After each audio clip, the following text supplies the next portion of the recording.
A millionaire saw an orphan girl sleeping in the greenhouse of his mansion and decided to take her inside the house. When he returned home earlier than expected, he could not hold back his tears when he saw what she had done for his blind brother. The night framed the glass greenhouse in the immense mansion with a chilling silence. The moon dimly illuminated the leaves of the plants carefully tended by Martha Bennett, who always kept the greenhouse impeccable, like a refuge of peace. Michael Hernandez, with his carefully combed grey hair and a tired expression that aged his 45 years, walked absent-mindedly until something stopped him. The faint glow of a lantern in his hands revealed a huddled figure in a corner among pots of tropical plants. It was Emma, a thin, dark-skinned girl with disheveled brown hair who trembled under an old and faded blanket, clinging to a crumpled photograph. Michael frowned, slowly lowering himself as he tried not to startle the child. "Why is such a little girl alone on such a cold night? And right here?" Michael thought, gripping the lantern in his hands. "This can't be right. Something is very wrong." He leaned in a little closer, noticing Emma's lips purple with cold and her closed eyes, as if sleeping in a restless slumber. The photo in her hands showed a smiling woman sitting at a piano. Michael's heart tightened as he imagined the story behind that small piece of paper. He gently touched the girl's shoulder, his deep, low voice sounding with care. "Hey, are you okay? You don't have to be afraid. I'm Michael. You're safe now. Can you hear me?" Doubt and concern mingled in his words. Emma slowly opened her eyes, looking at Michael with a mixture of fear and confusion. Before she could respond, hurried footsteps echoed across the marble floor near the greenhouse, and Martha entered with an alarmed expression. Her face displayed the authority she exercised as a housekeeper, but her brown eyes shone with genuine concern. "Don Michael, what's going on here? Who is this child? We can't just ignore this. We have to call the authorities immediately." Martha crossed her arms, her rigid posture conveying disapproval. Michael raised his hand to interrupt her, his expression firm. "Martha, look at her. Don't you see she's shivering? I'm not going to leave a child like her on the streets. We need to help her before thinking about anything else." Martha hesitated, looking at the girl who now sat up with difficulty, clutching the photo to her chest. Emma whispered, her voice hoarse and weak, but laden with palpable sadness. My mother played piano. She said music is what makes people happy, but she left so long ago." Michael felt a tightness in his chest upon hearing those words. He realized that no matter how much Martha wanted to be practical, there was something special about that girl. "She's just a child, Martha, and you know we have plenty of room here. I'm taking her inside." Martha shook her head, frustration evident in her voice. "Don Michael, you know how Don Ethan will react. He can't stand visitors, let alone strangers. You're going to create a huge problem." Michael sighed, carefully lifting Emma into his arms. "Then so be it, Martha. If Ethan can't understand this, he can write another complaint note. I'm not going to abandon this girl." As Michael made his way through the mansion with Emma in his arms, the warm lights of the corridors revealed the contrast between the coldness of Ethan Hernandez and the compassion that still remained in Michael. Ethan had lived secluded in a separate wing of the mansion since losing his sight years ago. Bitterness had consumed him to such an extent that he rejected any approach, even from his own brother. Martha, walking close behind, muttered softly, almost to herself, "He's always irritated already. When he finds out about this, it will be hell. But maybe it's the hell you two need to go through to change." Michael didn't respond, but the thought echoed in his mind as he gently laid Emma down on the living room sofa. The girl looked even more fragile in the light, but there was something in her honey eyes that showed an unexpected strength. She held the photo so carefully, as if that small piece of paper was her greatest treasure. "You're safe now, Emma. We're going to take care of you. You can trust me," Michael said, his tone carrying both promises and doubts. "But I need to know. Have you been alone for a long time? How did you end up here?" Emma looked at him, her eyes filling with tears, but she swallowed hard before speaking. I was running away. The people at the orphanage. They weren't good to me. I just wanted to find a place where I could remember my mother. And then I saw the greenhouse. It looked so beautiful. I thought it would be like the garden she dreamed of having." Martha pursed her lips, but before she could respond, the sound of a soft knock on a nearby door caught everyone's attention. Martha walked with firm steps to the door and returned holding a note. The paper bore Ethan's unmistakable shaky handwriting. "Michael, this is unacceptable. I demand the girl leave immediately. I don't want strangers in my home." Michael read the words, his eyes darkening. He clenched the note in his hand, taking a deep breath before looking at Emma. "It seems we have a bigger problem than we thought. But I'm not giving up on you, Emma. No matter what Ethan says, you have a place here." Martha crossed her arms again, her tone sarcastic. "So, Don Michael, what will the next step be?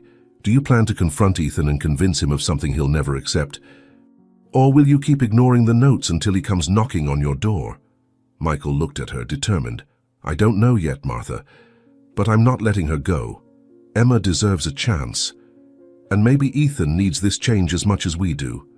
Emma watched silently, her eyes reflecting the pain and hope that were beginning to mix. As Michael prepared to face the consequences, he knew that cold night marked the beginning of a battle, not only for the girl, but also for the soul of his own family. Michael held the crumpled note in his hands as he looked at Emma, lying on the couch with heavy breathing and a pale face. He knew Ethan wouldn't give up his crusade to expel the girl, but the child's condition made it impossible to yield. The decision was already made in his heart, but the weight of every choice fell on his shoulders like a growing burden. He turned to Martha, who watched the scene with folded arms, her hard expression softened by concern. "She needs care, Martha. We don't have time for Ethan's complaints now. Call Dr. Torres. This girl is sick and I'm not going to stand idly by." Michael's words came out firm, but his voice trembled slightly with the urgency of the situation. Martha hesitated for a moment, but eventually nodded. A few minutes later, Dr. Evelyn Harper arrived at the mansion, her white coat gleaming under the warm lights of the entrance hall. She was a woman of impeccable bearing, and her green eyes analyzed Emma with speed and precision as she knelt beside the girl. "Michael, what happened here? This child has a high fever. How long has she been like this?" Michael ran his hand through his graying hair, frustrated with himself. "I found her in the greenhouse, Evelyn. She was shivering and looked exhausted. I don't know how long she's been sick, but that's all I know." He looked at Emma with a mixture of guilt and determination. Dr. Torres leaned closer to Emma, examining her breathing and gently palpating her chest. Evelyn's face hardened as she said, "Michael, this is serious. She has all the signs of severe pneumonia. I'll need to medicate her immediately and monitor her closely. If she doesn't improve in 2 days, we'll have to take her to the hospital." Emma, with a hoarse voice, mumbled something almost inaudible but enough to capture Michael's attention. "I don't want to leave. I don't want to go back. Please, don't send me back." The despair in her words struck Michael like a sharp blade. He held Emma's hand, squeezing it gently. "You're not going anywhere, Emma, I promise. No matter what happens, you're safe here." Michael felt a wave of determination grow within him, a strength he didn't know he still possessed. As Evelyn applied the first medical care, Martha returned with a new note from Ethan. She handed it to Michael with a look that mixed exasperation and skepticism. "He won't stop, Don Michael. Each note is more aggressive than the last. Ethan is out of control." Michael read the note silently, his eyes darkening with every word. "You're putting this house at risk because of a stranger. Enough. Get that girl out of here now or suffer the consequences." He crumpled the paper and threw it forcefully onto the table. "Ethan is being irrational, but I won't yield to those threats. Emma needs me now and he will have to deal with it. If Ethan wants a war, it's a war he'll have." Michael's words came out with a firmness that surprised even Martha, who looked at him for a moment before sighing deeply. Evelyn, who until then had kept her focus on Emma, raised her gaze to Michael. "Are you sure about this, Michael? Not just because of Ethan's state, but also your own. You know you can't afford any more stress right now." The concern in her voice was evident, but Michael only shook his head. "Evelyn, there is no more room for easy choices in my life. If this girl can find some peace here, then the effort is worth it. I won't fail her even if I have to face my own brother." Michael spoke with an intensity that reflected both his guilt and his renewed determination. As the care continued, Emma fell asleep, her body finally yielding to exhaustion. Martha arranged the blankets around the girl while muttering, "I hope you know what you're getting into, Don Michael. This situation won't end well if Ethan keeps going like this. He's becoming more and more unpredictable. Michael looked at Martha, his expression laden with worry. I know Ethan is getting worse, but maybe this is the opportunity he needs. Maybe somehow Emma can break down the wall he's built around himself. Or maybe this will only make everything worse. He let out a deep sigh. As the night progressed, more notes arrived, each more threatening than the last. Michael avoided reading them in front of Emma, but Martha knew every word left a mark on his already fragile mood. The tension in the house was palpable, like a stretched cord about to snap. Evelyn, after finishing monitoring Emma, turned to Michael with a serious expression. She needs absolute rest and a peaceful environment. If Ethan keeps causing problems, it could affect her recovery. I understand it's your home, but you need to set clear boundaries. Michael nodded, though he knew Evelyn's words were easier said than done. He looked at Emma, sleeping serenely, and felt a wave of protectiveness grow within him. I won't let Ethan scare her. If he wants a confrontation, he can come to me. I won't back down, not now. However, as Michael's determination grew stronger, Martha entered the room with an alarmed expression. Don Michael, something happened to Don Ethan. He's in his room. Doesn't seem well at all. Michael's heart raced at those words. He knew the battle was just beginning, but Ethan's condition could change everything. Without hesitation, he followed Martha down the dark hallway, where Ethan's bedroom door was ajar, revealing his brother hunched on the floor, gasping and shaking uncontrollably. The mansion was enveloped in an unsettling silence after the commotion in Ethan's room. Michael remained close to the door, watching Martha and Dr. Torres tend to his younger brother, who was in the midst of a panic attack. Ethan's pale, sweat-covered face displayed an anguish Michael hadn't seen in years. He knew this was more than just Emma's arrival. It was a symptom of something Ethan carried within and grew like an untreated wound. Michael shook his head in frustration as he whispered to himself, Ethan, what else are you hiding? We can't go on like this. This has to change. Martha stepped out of the room and stood beside Michael, wiping her hands on her apron, her demeanor heavy. Don Michael. He's more unstable than ever. The girl's presence affected him in a way even I can't understand. You need to decide. Either you take care of him or you take care of her, because the two of them in the same house won't survive like this. Michael raised his gaze to Martha, his voice low but firm. Martha, I won't give up on either of them. Ethan may be broken, but he's not beyond repair. And Emma, that girl needs us more than anything. I just need to find a way to balance it.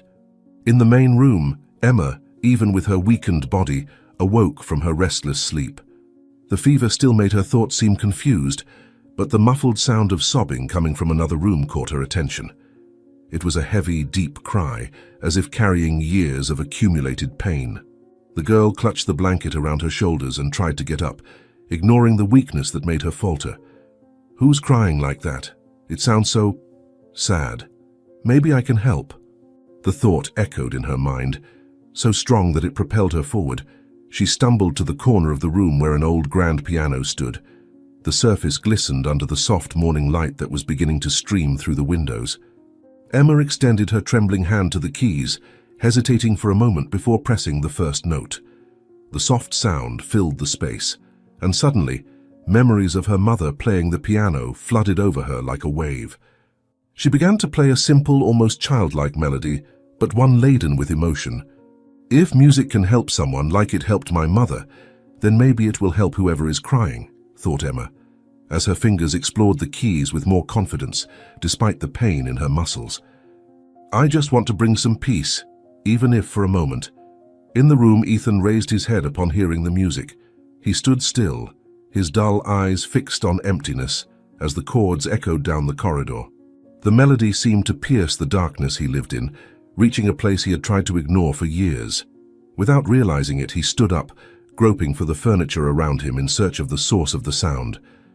Each step was heavy, as if he were struggling against something invisible trying to hold him back to the solitude of his room. Michael observed everything from afar, hidden behind a column in the hallway. He saw his brother walk slowly towards the living room, Ethan's expression changing with each step. It was as if the music were melting the armor he had built over the years. Michael crossed his arms, his thoughts a mixture of surprise and hope. Ethan, will you finally... Come out of your cocoon. Can this girl do what I could never achieve? In the living room, Emma kept playing, her breathing heavy and broken, but her eyes fixed on the keys. She felt someone approaching and slowly turned her head, finding Ethan standing in the doorway. He seemed lost, his empty eyes instinctively moving towards the music. Emma stopped playing for a moment, but the silence seemed to increase the weight of the atmosphere. With a low and hesitant voice, she whispered, I didn't know anyone was listening. Can I continue, or is it bothering you? Ethan remained silent for a long moment before muttering, with a hoarse and almost inaudible voice, Continue. Don't stop. His words came out like an order, but also like a desperate plea. Emma started playing again, this time with more force, as if Ethan's presence gave her a new energy.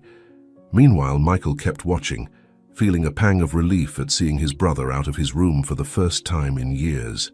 This girl. In such a short time she achieved something no one else could. But how long will it last? Michael thought, worried. Martha arrived in the living room at that moment and stopped beside Michael, watching the scene with wide eyes. Don Michael, this is not possible.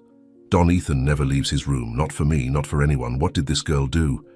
She spoke in a whisper, as if fearing to break the spell. Michael looked at Martha, his voice laden with emotion. I don't know, Martha, but maybe this is the first of many changes. Maybe there's still hope for him. However, the scene was interrupted by a loud coughing sound from Emma. She abruptly stopped playing, doubling over as she tried to catch her breath. Ethan took a step back as if the moment had been broken, while Michael ran to the girl's side. Emma, are you okay? Talk to me, please. You shouldn't have exerted yourself that much. The concern in his voice was palpable. Evelyn entered the room quickly, having heard the coughing from afar. She examined Emma again, her expression becoming even more grave. Michael, we need to talk. Her condition is more serious than we thought. She needs more intensive care and fast. Michael felt the ground disappear from under his feet upon hearing those words. He looked at Emma, who stared back at him with a weak smile as if trying to reassure him despite her own pain. But Michael's heart knew this was only the beginning of a much bigger battle. The tension in the mansion was palpable. After Dr. Torres's grave words about Emma's condition, Michael ran his fingers through his graying hair, trying to contain his growing concern as he walked down the corridor towards the room where the girl was resting. The fever was not subsiding, and upon entering the room he found her delirious, muttering disconnected words. Ethan, despite remaining secluded in his bitterness, was no longer distant from the situation. Michael noticed a different presence in the corridors at night, light but unmistakable footsteps. Ethan was there, closer to Emma than he admitted. Does this mean something? Is he finally allowing himself to feel something other than anger? Michael thought as he adjusted the blankets around the girl. Emma trembled, sweating under the weight of the fever, while her faint voice cut through the silence. Mom, don't go. Don't leave me here alone. The music, it makes me remember you. The words escaped between moans, and Michael felt the weight of each one, as if her pain were an extension of his own. He held the little girl's hand, unable to shake the fear growing in his chest.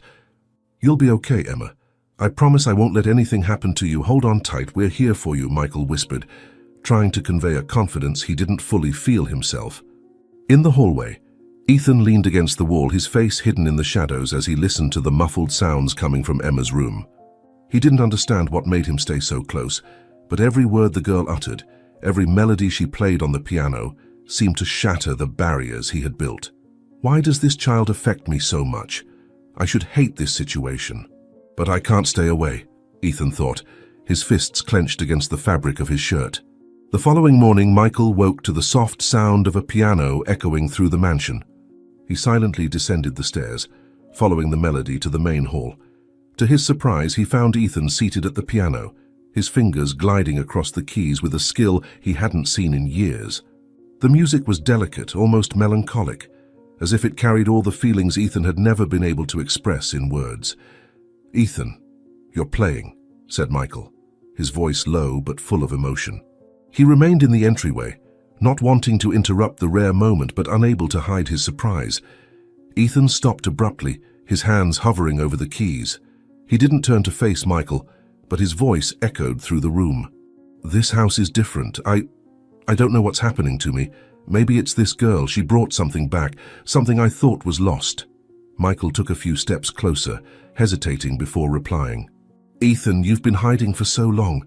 Maybe this is the beginning of something new for you. Emma isn't here to take anything from you. She just wants a place to belong.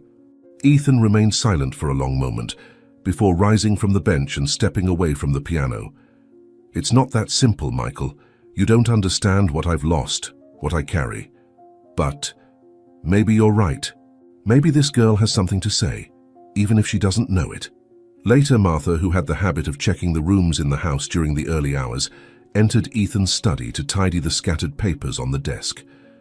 To her surprise, she found a partially filled sheet with Ethan's shaky handwriting. It was a letter, and even without reading the content, Martha knew this was something rare, something she hadn't seen in years. Ethan writing a letter. And to Emma? What could he possibly be trying to say? Martha thought, carefully putting the sheet back in its place. At dawn, Martha found Michael in the living room and shared her discovery. Don, Michael, I saw something last night that left me perplexed. Ethan is writing a letter to Emma. He's changing, in a way I never thought possible. Michael raised his eyebrows, surprised. Ethan, writing, and to Emma. He barely even speaks to anyone. What could he possibly want to say to her? Michael's tone was a mixture of curiosity and hope. Martha sighed, leaning slightly towards him. Don, Michael, maybe it's his way of dealing with all of this, but whatever it is, I think he's reaching out to her, even if indirectly. A few hours later, Michael found Ethan sitting in the hallway near Emma's room. He was motionless, his dull eyes turned towards the door, as if he could see through it. Michael stopped a few steps away, hesitating to break the silence. Ethan sensed his presence but didn't move. You're here for her, aren't you? Michael asked, his voice low but laden with emotion. You want to see her, but you're afraid to go in. Why, Ethan? Why don't you take that step? Ethan sighed deeply, finally breaking the silence. I want to see her, Michael, but in my own way. Not with the eyes I've lost, but with something that still remains in me. His words carried a weight Michael couldn't ignore. Ethan's unexpected request left Michael speechless for a moment. He knew something profound was shifting within his brother, but he also knew this journey was just beginning.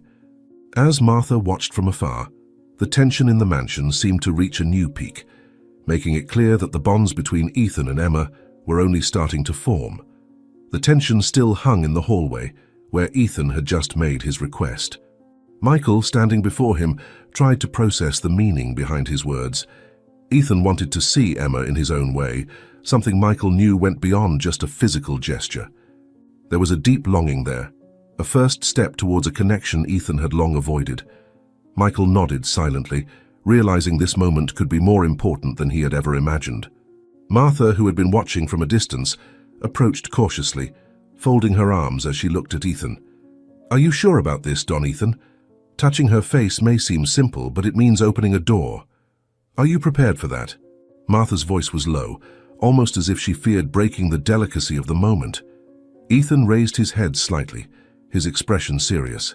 Martha, do you think I would ask for this if it weren't important to me?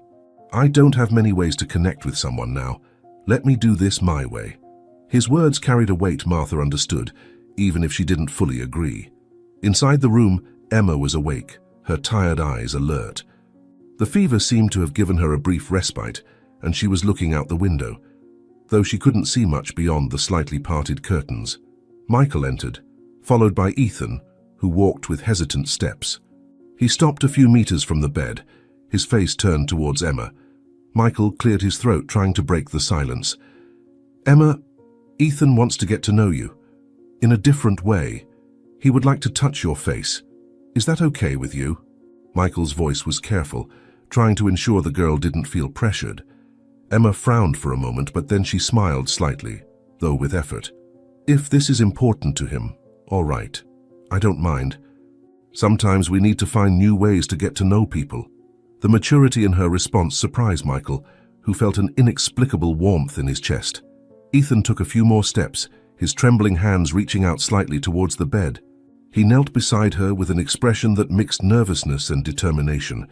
With a hoarse voice but full of sincerity, he said, "I don't want to scare you, Emma, but I need to understand who you are. Just trust me, even if only for a moment." Emma tilted her head slightly forward, allowing Ethan to touch her skin. His fingers were firm but careful, exploring the soft lines of her face. Ethan lingered a little longer on her eyes and the curve of her lips, as if trying to build a mental image. "You are so delicate, but there's strength here. I can feel it," Ethan said, his voice almost a whisper. Michael watched the scene in silence, but what caught his attention the most was the shy smile that appeared on Ethan's lips. It was something Michael hadn't seen in years, and he felt a tightness in his chest, as if he were witnessing a small but significant miracle. "Ethan, you're smiling," Michael thought, not knowing if he was speaking to himself or aloud.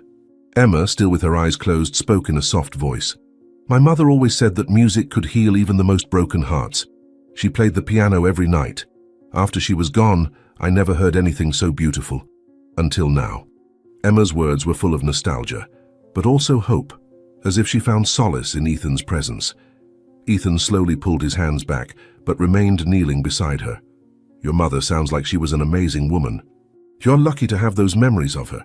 I've lost so much of what mattered to me, but maybe there's a way to get some of that back," he said, his voice laden with a raw emotion Michael hadn't heard in years.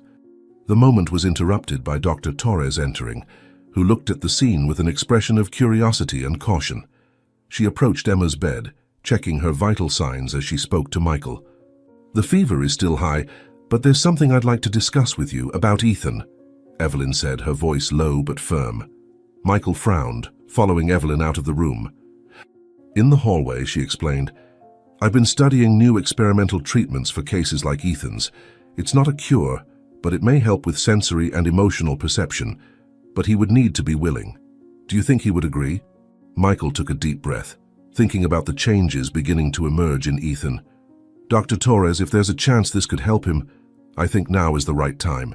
He's already taken the first steps. I just hope he sees it as an opportunity, not a burden." Meanwhile, in the room, Martha discreetly entered and saw Ethan seated beside Emma's bed. She carried a tray with medication and a glass of water, but hesitated upon hearing Ethan whisper something to the girl. "Emma, thank you for letting me feel who you are. Maybe I can learn more from you than I thought."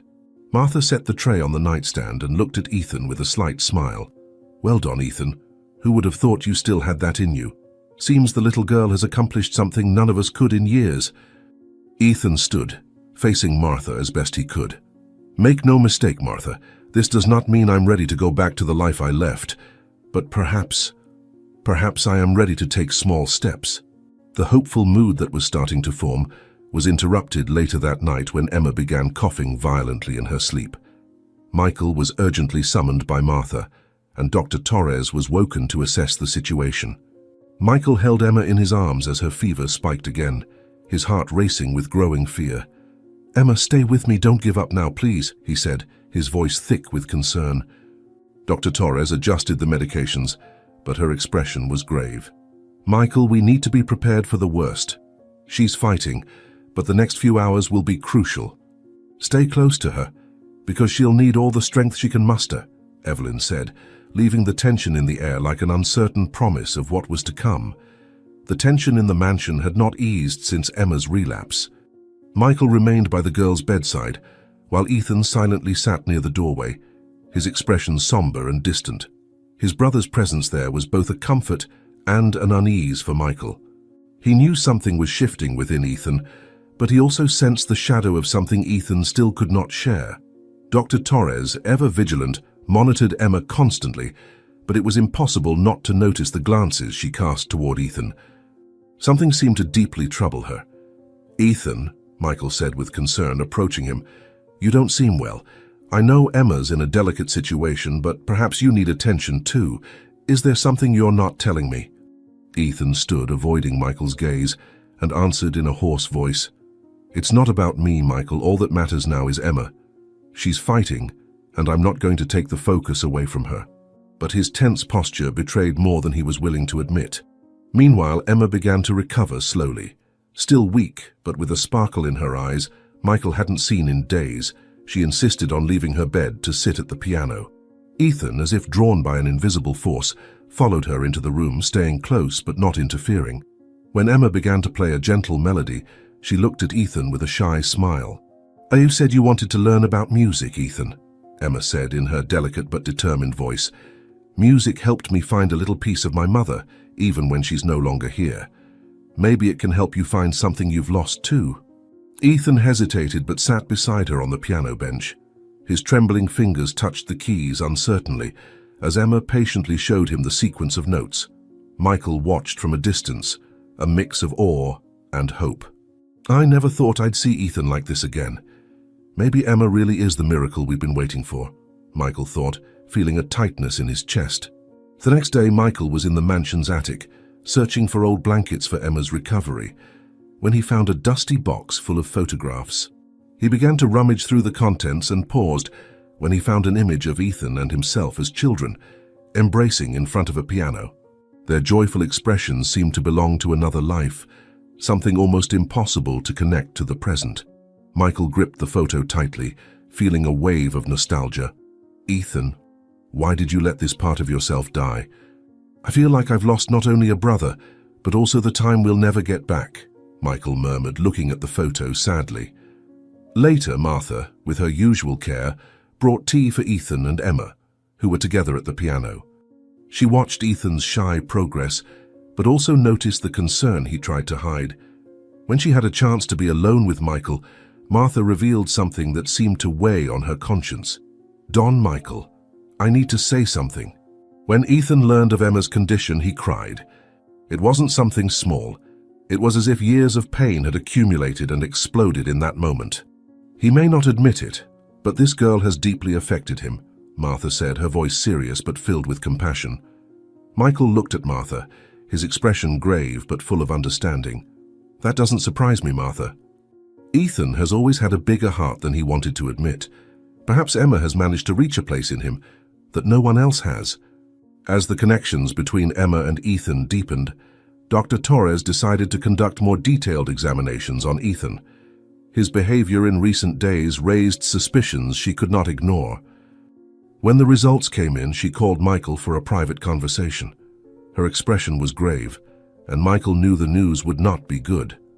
"Michael, I found something concerning in Ethan's tests. He has a serious condition, likely neglected for years. He needs urgent surgery or the consequences will be irreversible," Evelyn said, her voice low but firm. Michael felt as if the ground had disappeared from under his feet. He looked at Evelyn, trying to process the gravity of the situation. "Surgery? Evelyn, why did he never say anything? How could he hide this for so long?" His voice was a mixture of anger and concern. "Ethan has always been reserved, Michael. Perhaps he thought it didn't matter, or that there was no solution. But now we have a chance. The question is, will he be willing to accept help?" Evelyn said, placing the responsibility in Michael's hands. Michael knew the next step would be the most difficult. He needed to convince Ethan to face something his own brother seemed to have buried in the past. As he walked down the corridor towards Ethan's room, Michael felt the weight of all the choices that were about to be made. The connections being created in the mansion could be the key to saving not only Emma, but also Ethan, and he couldn't fail. The tension in the mansion was almost palpable after Michael's conversation with Dr. Torres. He knew that convincing Ethan to face the truth about his health would be a monumental challenge, but there was no alternative. Michael walked down the corridor to his brother's room, where he found Ethan seated in the armchair, his hands resting on his knees and a distant expression on his face. It was as if he already knew what was coming. Michael stopped at the entrance, took a deep breath and broke the silence. "Ethan, we need to talk. Dr. Torres found something in your tests and you need surgery." "There's no other way," Michael said, trying to keep his voice steady but feeling the weight of each word. Ethan raised his head slightly, though he didn't look at him.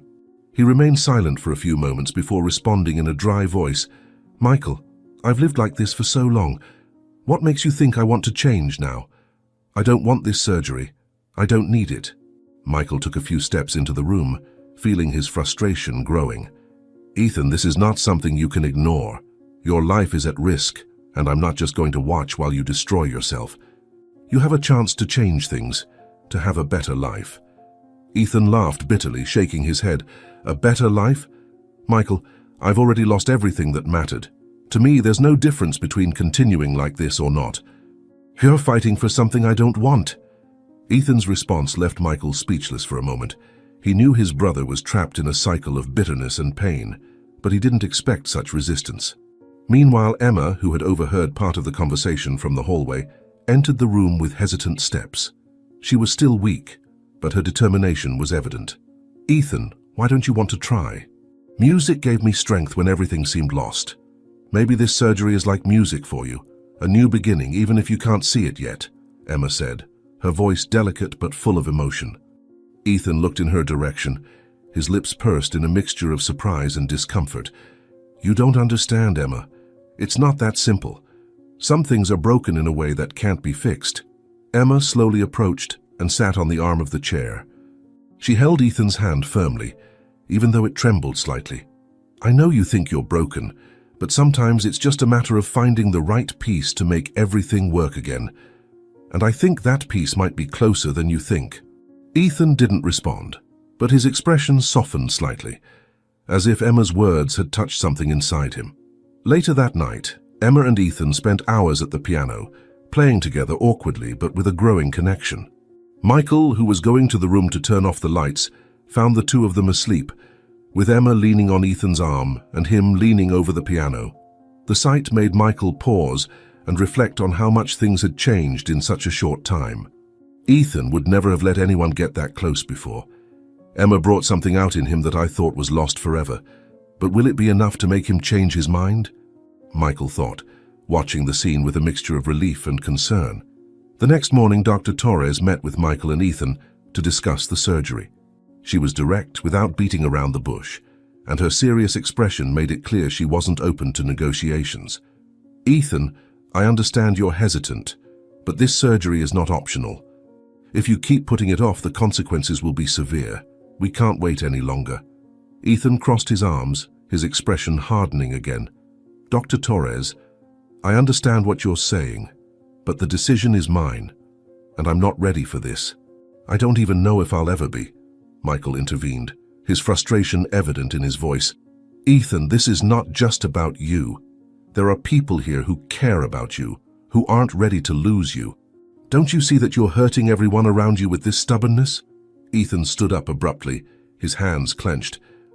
"I didn't ask for anyone to care about me, Michael. I've lived for years without relying on anyone, and I can keep doing that. You're just trying to force me into something I don't want."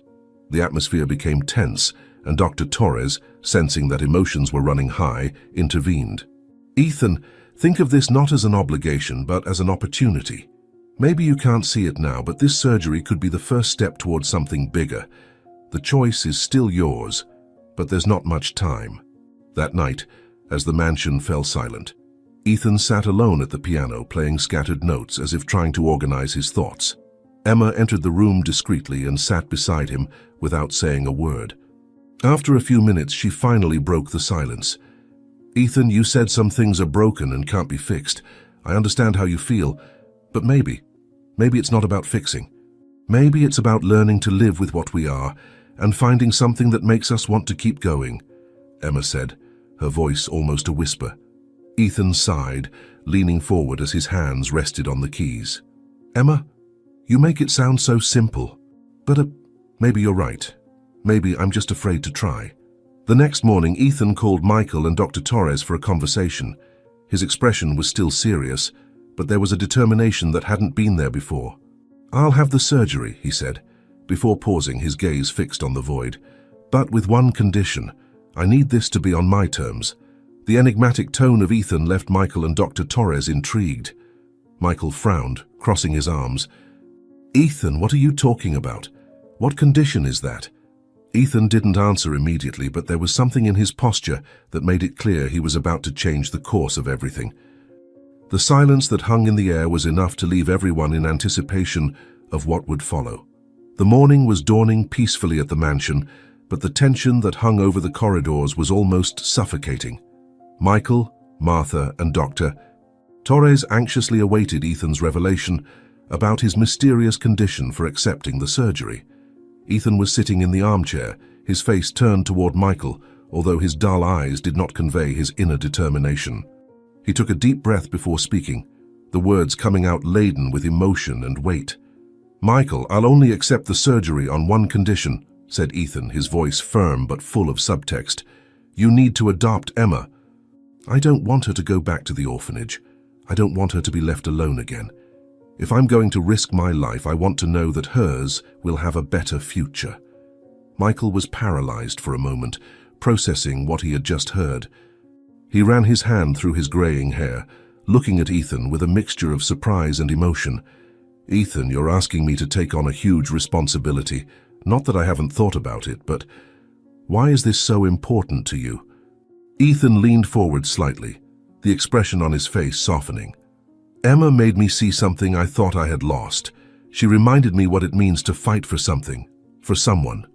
I want her to have a chance, Michael, because if she can change something in me, she can change the world." Ethan's response left Michael speechless. He looked to Martha and Dr. Torres for support, but both seemed equally touched by Ethan's words. Emma, who had been listening from the doorway unseen, entered the room hesitantly, her eyes brimming with tears. "Ethan, do you really want me to stay, even with all the problems I brought to you?" Ethan turned his face toward her voice, his posture relaxing a little. "Emma, you didn't bring problems, you brought music. A music I didn't know still existed, so yes, I want you to stay. But that depends on Michael." Michael felt an unexpected pressure on his shoulders, but also a warmth he hadn't felt in years. He smiled slightly, nodding. "Emma, you are already part of this family, and if that's what Ethan needs to accept the surgery, then it's decided.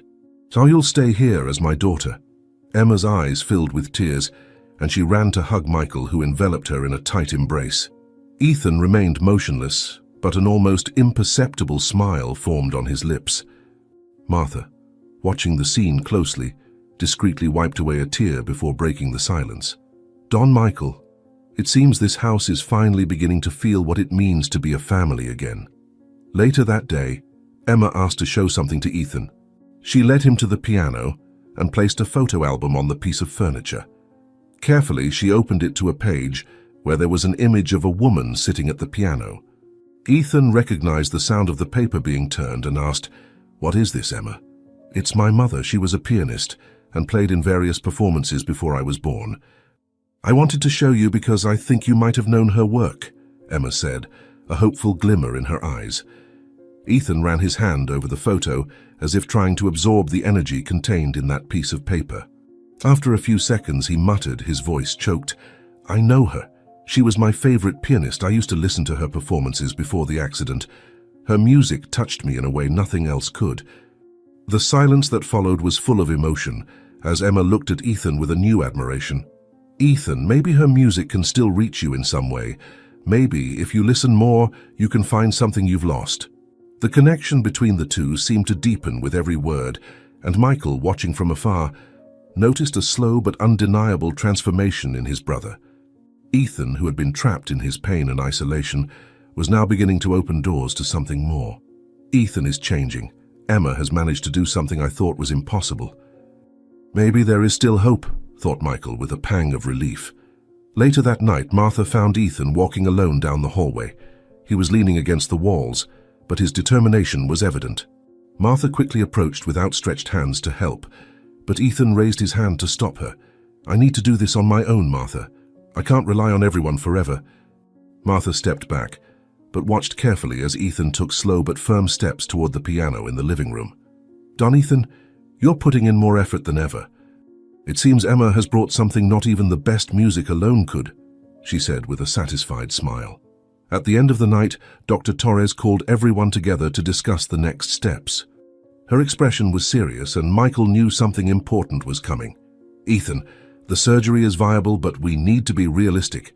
There is only a 30% chance of success. It's a difficult decision, but you need to be prepared for any outcome." The weight of Dr. Torres's words fell on everyone in the room, and Ethan remained silent for a long moment before responding. "I accept the risks. I'm not doing this for myself, but for Emma. and what she has brought into my life. If there's a 30% chance of success, then that's what I'll focus on. The atmosphere in the mansion became a mix of hope and apprehension as everyone awaited the next steps. Time seemed to be running against them, but Ethan's determination showed he was ready to face the challenge, regardless of the outcome. The air in the mansion seemed charged with a mixture of tension and expectation. After Dr. Torres's revelation about the risks of the surgery, everyone knew the next few days would be crucial. Michael was dedicated to organizing Emma's adoption papers, determined to keep the promise he had made to Ethan. Meanwhile, Emma spent hours at the piano, working on a special composition. Even weak, she insisted on playing, believing that the music would be the perfect gift for Ethan before the surgery. Ethan, for his part, began venturing into the main part of the house, a change that everyone noticed but no one commented on directly. Emma was sitting at the piano, her small fingers sliding over the keys in a hesitant but determined rhythm. She looked at Michael, who was watching from afar with a shy smile. "I'm composing something for Ethan. I want him to feel that no matter what happens, his music is still alive." Michael approached and placed a hand on her shoulder. "Emma, that's beautiful. I'm sure Ethan will be touched. You're giving him something no one else could, a reason to keep fighting." Michael's voice was low but charged with emotion. While Emma worked on her music, Michael spent hours in the office filling out the necessary papers for the adoption. The decision to make Emma his daughter filled him with a silent pride, but also an unexpected nervousness. He knew he was taking on an enormous responsibility, but every time he saw the spark in her eyes, he was sure it was the right choice. Emma is already part of this family, but making her officially my daughter will be the greatest gift I can give her and myself, thought Michael as he signed another document. Ethan, now more present in the house, walked with cautious steps down the sunlit corridors. He still used the walls as a guide, but there was something different about his posture. He seemed less withdrawn, more willing to participate in the small interactions around him. Martha, who found him in the main room, couldn't help but smile when she saw him near the piano. "Don Ethan, you're changing. I don't remember the last time I saw you here during the day." "It seems like Emma and Michael have accomplished something that no one else has," said Martha, as she adjusted a pillow on the couch. Ethan touched the back of the nearby chair, his fingers sliding over the fabric. "I don't know if it's exactly a change, Martha. Maybe it's more of an adjustment. But I have to admit, I no longer feel trapped in the same place as before." Meanwhile, Dr. Torres was working on the preparations for the surgery. She was coordinating with the medical team, checking equipment and reviewing procedures, making sure everything would be ready for the big day. Her concern was visible, but her determination was unwavering. During a break, she found Michael in the office and decided to share her concerns. "Michael, I know Ethan has agreed to the surgery, but I want you to be prepared for any outcome. We cannot ignore the risks. The team is ready, but Ethan will need much more than just the surgery to fully recover," said Evelyn, her voice firm but gentle. Michael nodded, leaning his elbows on the table. "I understand, Dr. Torres, but he's already come so far, and it's all thanks to Emma. I believe that with her by his side, he'll find strengths he didn't even know he had." On the night before the surgery, Emma called Ethan to listen to the music she had prepared. Ethan, hesitant, sat beside her on the piano bench. The melody was simple but filled with emotion, each note seeming to echo a message of hope. Ethan remained still for a moment after the end of the music, before speaking. "Emma, this is incredible. You managed to put into music something I didn't even know I was feeling. Thank you," said Ethan, his voice choked but sincere. He gently touched her shoulder, as if that gesture meant more than any words. Later that night, Michael found the two of them asleep at the piano, Emma's head resting on Ethan's arm and him leaning back with a peaceful expression. Michael paused at the doorway, feeling a tightness in his chest at the sight. "I never thought I'd see Ethan like this again. This girl didn't just save him but brought something to all of us," thought Michael, smiling. As the day of the surgery approached, Ethan's anxiety began to rise. On the eve, he was found by Martha in the hallway, breathing heavily, his fists clenched by his sides. She ran up to him, holding him by the arms. "Don Ethan, what's happening? You're having an anxiety attack. You need to calm down." Ethan shook his head, trying to compose himself, but his voice came out broken. "Martha, what if this doesn't work out? What if all of this is in vain? I don't know if I can deal with this uncertainty." Martha looked at him firmly, grasping his shoulders.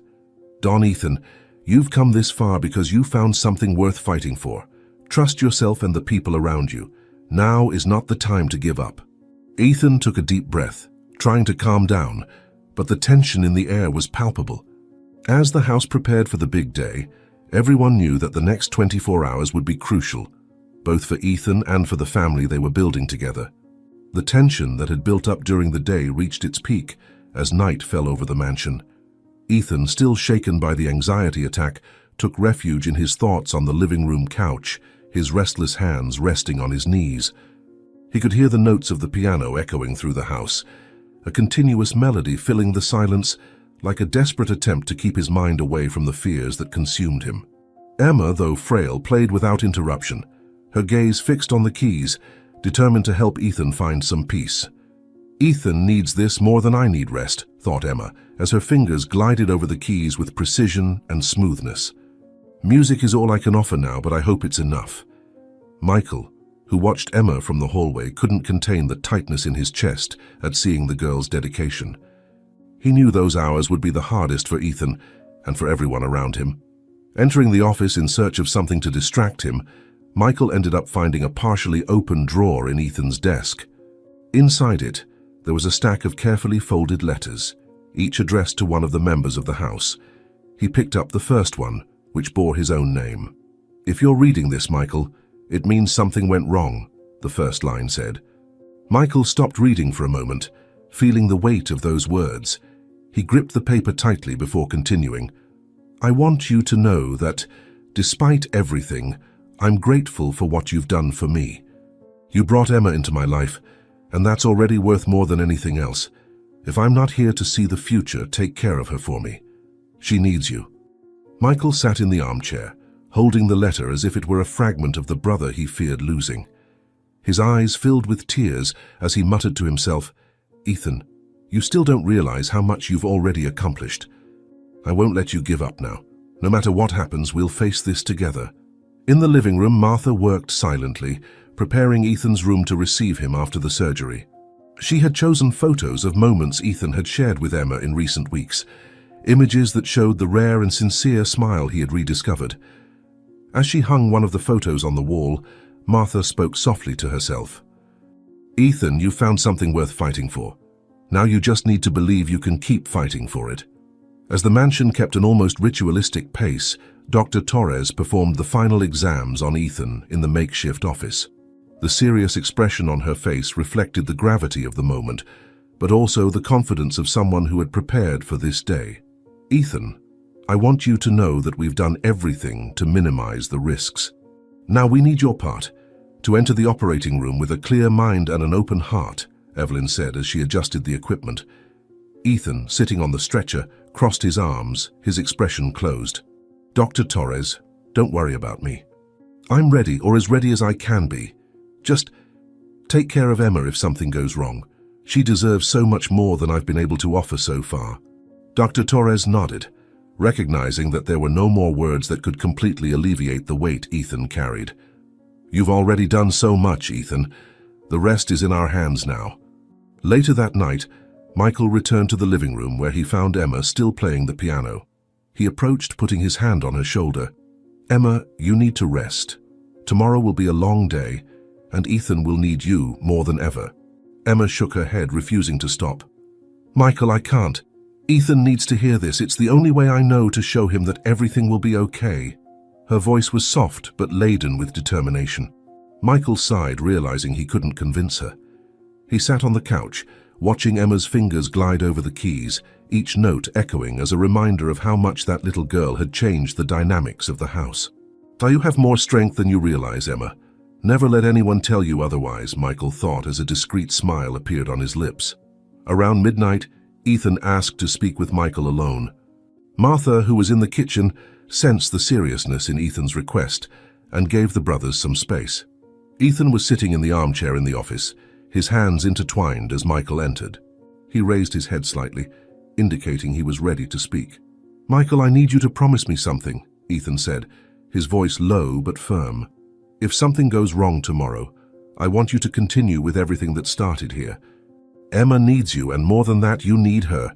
Don't let any of this get lost. Michael approached, sitting in the chair beside him. Ethan, nothing will go wrong. You'll come out of this surgery and see what you've helped build. But if it gives you peace, I promise, I'll take care of her and continue what we started together. The silence that followed was full of meaning. Ethan nodded, as if finally finding some relief in his brother's words. As the mansion sank into an unsettling silence, everyone knew that the next day would be a turning point, and no one was fully prepared for what was to come. The morning light filtered through the mansion's windows, casting soft shadows over the silent hallways. Michael and Ethan were still in the office, sitting side by side, in a silence that seemed to contain years of unspoken words. The air carried the weight of everything they had been through, and Michael could sense that Ethan was about to say something important. Ethan raised his head, his dull eyes turned toward his brother, and finally broke the silence. Michael, before all this, I need to tell you something I've been keeping for years, Ethan began, his voice low but firm. I know I spent a lot of time away, trapped in my own pain, and let you carry the weight of everything alone. I should have been by your side, but I chose to isolate myself. I want to ask your forgiveness for that. Michael leaned forward, his elbows resting on his knees, looking at the floor as he processed his brother's words. He took a deep breath before responding, his voice choked. Ethan, I never blamed you. I knew you were dealing with your pain the best way you could. But hearing this from you now, it means more than you can imagine. Outside the office, Emma was listening to the conversation hidden behind the door. Ethan's words touched her deeply, and she began to cry silently. To her, those two men, so different, were the only family she knew, and seeing them reconnecting filled her with hope and emotion. They're finding a way to be brothers again. That's all I could ask for, thought Emma, as she wiped away the tears with her small hands. While Martha was at the hospital, making sure Ethan's room was perfect to receive him after the surgery. She had brought some photos from the mansion and a picture frame with an image of Ethan and Emma together at the piano. As she adjusted the sheets on the bed, she murmured to herself, Ethan, you've been away for so long, but now you're getting closer. I hope this is the beginning of something new for all of us. Back at the mansion, Dr. Torres arrived to pick up Ethan and begin the preparations for the surgery. She greeted Michael with a nod and placed a firm hand on Ethan's shoulder. Ethan, the time has come. I know you're nervous, but trust us. We're ready to take care of you. Ethan nodded slowly, rising with Michael's help. Dr. Torres, I trust you. Just make sure, no matter what happens, Emma and Michael are all right. That's what's most important to me. At the hospital, the environment was carefully prepared for the surgery. Dr. Torres was speaking with her team, reviewing every detail of the procedure. The tension in the air was almost palpable, but there was a sense of determination in everyone present. Michael, sitting by Ethan's side as they waited for it to begin, held his brother's hand for a moment. Ethan, you're going to make it through this. There's no doubt in my mind, and when you do, we'll rebuild everything. Together, like it should have been from the start, Michael said, his voice firm but laden with emotion. Ethan gave Michael's hand a light squeeze, a faint smile appearing on his lips. Thank you, Michael, for never giving up on me, even when I gave up on myself. Let's do this together. While Ethan was being taken to the operating room, Michael felt a tightness in his chest that he couldn't ignore. He looked at Dr. Torres, who gave him a confident nod before entering the operating room. Martha, who was standing next to Michael, placed a hand on his arm. Don Michael, he's in good hands. Dr. Torres is the best at what she does. Now we just need to have faith, Martha said, her voice firm but gentle. Inside the operating room, Dr. Torres began the procedures with her team, each movement calculated and precise. The machines monitored Ethan's vital signs as the tension in the air increased. Torres knew this was a delicate surgery, and every second counted. Ethan, you've come so far, now it's our turn to make this work, Torres thought as she gave the next instructions. Outside, Emma held the photo frame that Martha had brought, looking at the image of Ethan and her together. Michael noticed the distant look on the girl's face and knelt down beside her. Emma, Ethan is fighting for us. And no matter what happens, he knows we're his family now. Emma nodded, clutching the photo frame to her chest. I know Michael. I just want him to know how much he means to me. He's not just Ethan, he's my inspiration. He showed me that we can always find strength, even in the darkness. Inside the operating room, the pace suddenly changed when an alarm went off. Dr. Torres and her team reacted immediately, adjusting the equipment and assessing the situation. There was a complication, and the environment became even more tense. Torres, keeping calm, gave quick and precise instructions. "We need to stabilize him now. We can't lose control," she said, as her team worked to resolve the issue. In the hallway, Michael and Martha noticed the change in atmosphere. Michael stood up, pacing back and forth as his heart raced. Something's wrong. Why did it suddenly get so quiet? Michael thought, feeling fear take over. He looked at Martha, who avoided his gaze, but her expression reflected the same concern. The mansion, which had once harbored years of silence and distance, now became the point of connection for a new family. But at that moment, all ties and promises depended on what would happen inside the operating room, and no one knew for sure how that chapter would end. Michael gave a small smile, but his eyes were still somber. "Martha, I hope you're right, because I don't know if I can handle another loss. Not now, not after everything that's happened." In the operating room, Dr. Torres managed to stabilize the situation, but she knew the critical moment had not yet passed. She took a deep breath before giving the next instructions to the team. "Let's continue calmly. We need to ensure that every step is perfect. We cannot make any mistakes now." In the chapel, Emma continued playing, tears streaming down her face as she immersed herself in the music. Each note seemed like a prayer, a silent plea for Ethan to return to them. She closed her eyes, allowing the music to be her voice at a time when words seemed insufficient. Michael, feeling suffocated, stood up and walked to the chapel, drawn by the sound of the music. Upon entering, he stopped at the door, watching Emma play with an intensity he had never seen before. He felt a tightness in his chest, but also a spark of hope as he listened to the melody. "Emma, your music is beautiful. Ethan would be proud of you," Michael said, approaching and placing a hand on her shoulder. "Keep playing, maybe he can feel it, wherever he is now." Soon after, the sound of firm footsteps echoed down the hallway. Dr. Torres emerged from the operating room, her expression unreadable. She removed her surgical mask and walked slowly towards Michael and Emma, who had returned to the waiting room. Michael stood up immediately, his heart racing. "How is he, Dr. Torres? Please tell me everything went well," Michael asked, his voice heavy with urgency and fear. Torres's expression remained serious as she hesitated before answering, leaving everyone trapped in the uncertainty of the moment. The sound of monitors echoed through the silent room, a constant reminder that Ethan was finally recovering from surgery. Michael was sitting beside his brother's bed, his eyes fixed on Ethan's face, searching for any sign that he was waking up. Emma remained on the other side of the bed, clutching Ethan's hand, as if that contact alone would be enough to bring him back. The atmosphere was charged with tension, but also a silent hope that seemed to fill the space between them. "He's going to wake up, Michael. I know he will. Ethan has never given up, and now he has even more reasons to fight. We just need to be patient and believe," said Emma, her voice trembling but filled with determination. She squeezed Ethan's hand tightly, as if she wanted to transmit to him all the energy she had. Michael sighed deeply, running his hands over his face, trying to hide his own anxiety. "I know, Emma, but waiting is always the hardest part. Seeing my brother like this, so fragile, reminds me of everything he's been through, everything we've been through. I just hope he knows he's not alone anymore." A slight movement in Ethan's hand made Emma hold her breath. She looked at Michael, her eyes wide open as she pointed to her brother's hand. "Michael, he's moving. He can hear us, I'm sure of it.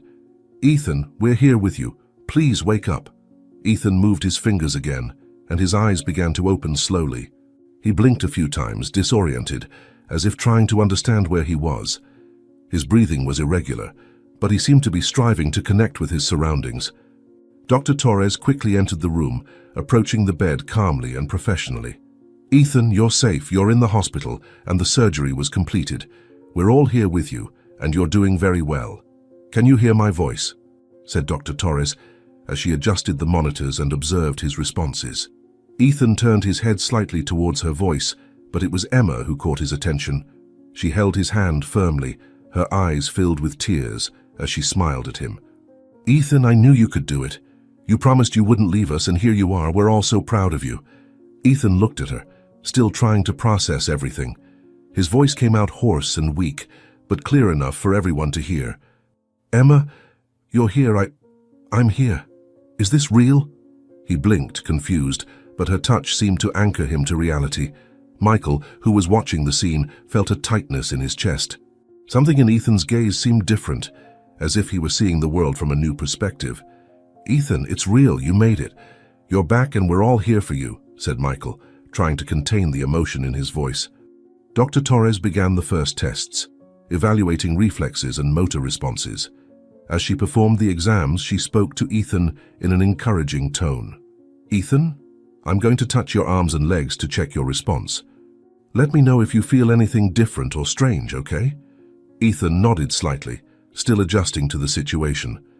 He followed the instructions, but kept a serious expression, as if something was bothering him. "Dr. Torres, I feel different. I don't know how to explain it, but it seems like something has changed. It's like I'm trying to find my balance." Emma didn't let go of his hand, watching every move with attention. "Ethan, whatever has changed, you're still you. And we're here to help you no matter what happens. Just don't give up because you mean so much to all of us." Michael realized his brother still seemed confused and decided to intervene. He approached the bed, putting his hand on Ethan's shoulder. "Ethan, you don't need to try to understand everything right now. We'll take it one step at a time. The important thing is that you're here and we have time to figure out what has changed." Martha entered the room at that moment, bringing a vase of fresh flowers and a warm smile. She placed the vase on the table beside the bed and looked at Ethan with visible relief. "Don Ethan, it's good to see you awake. We were all waiting for this moment. And now that it's here, I want you to know that you have a house full of people who care about you." Ethan tried to smile, but his expression still carried traces of doubt. He looked at Michael as if searching for answers. "Michael, what if something is different in a way I can't understand? What if I can't go back to how I was before?" Michael held his brother's hand tightly, his voice firm but full of compassion. "Ethan, you don't need to go back to who you were before. You've already changed so much, and all of it has been for the better. The important thing is that you're here, and we have time to figure out what comes next." After Dr. Torres finished the initial exams, Ethan seemed more alert, but there was still something in his expression that indicated he was trying to process something bigger. He looked around the room as if he were searching for something, before finally fixing his eyes on Michael. His voice was clearer, but carried a tone of hesitation. "Michael, can you turn on the lights? I need to see." "I need to know if something has changed," said Ethan, his voice firm but filled with emotion. The tension in the room was palpable as everyone awaited Michael's response. He hesitated for a moment, but then got up, walking to the switch with firm steps. He looked at Dr. Torres, who nodded slightly, before finally pressing the switch, flooding the room with light. Everyone seemed to hold their breath as they awaited Ethan's reaction, the anticipation in the air making every second feel longer. The light flooded the room as Michael flipped the switch, casting soft glows on the walls and revealing every detail of the environment. All eyes were fixed on Ethan, who was still lying in bed, his eyes slightly open. He blinked slowly, as if trying to process what he saw or felt. Emma squeezed his hand tightly, anxious, while Michael remained motionless near the switch, holding his breath. The moment seemed suspended in time. Ethan nodded slightly, frowning as if something was bothering or intriguing him. "I feel something," he murmured, his voice hoarse but charged with anticipation. He blinked again, turning his face toward the light. "There are shadows. I don't know what it is, but something has changed." Emma gave a small sigh of relief, her eyes shining with a mixture of joy and hope. "Ethan, this is a beginning. You're perceiving something. That means everything, Doctor." "Torres did his working, isn't it? You're going to make it." Her voice was filled with emotion, and she couldn't contain the smile forming on her face. Michael approached the bed, running his hand through his hair, trying to maintain his composure. But he felt his eyes burning, and a solitary tear rolled down his cheek. "Ethan, do you realize what this means? It's more than we hoped for. It's the start of something new. You're not just coming back. You're going beyond what any of us imagined." Dr. Torres moved closer, checking Ethan's eyes with her medical penlight, her movements precise and careful. "Ethan, this is a good sign. Your perception of light and shadows is returning. Now we need to be patient. Progress may be slow, but every step matters," she said, her voice steady but gentle. Ethan blinked again, his eyes fixed on a vague point on the wall in front of him. He seemed focused, as if trying to decipher what he was seeing. "It's strange, it's not clear, but it's not the void from before. There's something. I'm trying to understand what it is," he said, with a tone of guarded hope. Emma stood up, momentarily releasing his hand to go to the piano in the corner of the room. She sat carefully on the bench, her fingers resting softly on the keys. "Ethan, I want to play something for you. It's the piece I prepared before your surgery.